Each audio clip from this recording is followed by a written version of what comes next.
திருத்தணி சுப்பிரமணிய சுவாமி திருக்கோவிலில் ஆடிக்கிருத்திகை தெப்பத் திருவிழா ஆடி அஸ்வினி முதல் நாள் நிகழ்ச்சியில் காவடி எடுத்து வந்து பக்தி பாடல்கள் பாடி நடனமாடி சாமி தரிசனம் செய்யும் முருக பக்தர்கள்.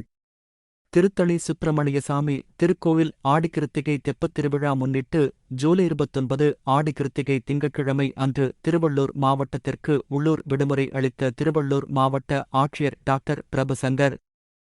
திருத்தணி சுப்பிரமணியசாமி திருக்கோவில் முருகப்பெருமானின் பிரசித்தி பெற்ற 5ஆம் படை திருக்கோவில் ஆகும்.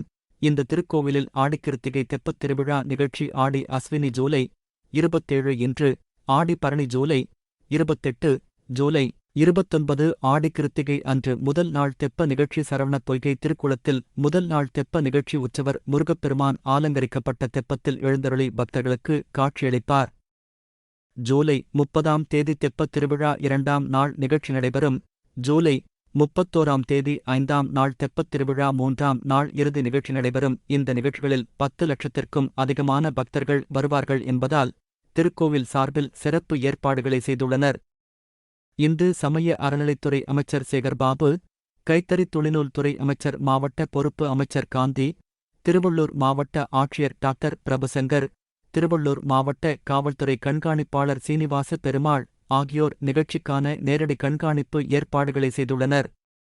இந்த நிகழ்ச்சிக்கு ஆந்திர மாநிலம், கர்நாடக மாநிலம், பாண்டிச்சேரி, தமிழகத்தின் 10 மாவட்டங்களில் இருந்து சாமி தரிசனம் செய்ய 10 லட்சம் பக்தர்கள் வருவார்கள் என்பதால் 560 சிறப்பு பேருந்துகள் நிகழ்ச்சியில் ஏற்பாடு செய்யப்பட்டுள்ளதாக கூறப்பட்டுள்ளது. மேலும் இந்த 5 நாள் நிகழ்ச்சியில் 10,600 போலீசார் பாதுகாப்பு பணியில் ஈடுபடுவார்கள் என்று கூறப்பட்டுள்ளது. ஆடிக்கிறதுக்கு தெப்பத் திருவிழா நிகழ்ச்சி கோலாகலமாக திருத்தணியில் இன்று, மலைக்கோவிலில் இன்று தொடங்கியுள்ளது.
உங்களுக்கு பிடிச்சிருந்தா ப்ளீஸ் லைக் அண்ட் ஷேர் பண்ணுங்க. மறக்காம எங்க சேனலை சப்ஸ்கிரைபும் பண்ணுங்க.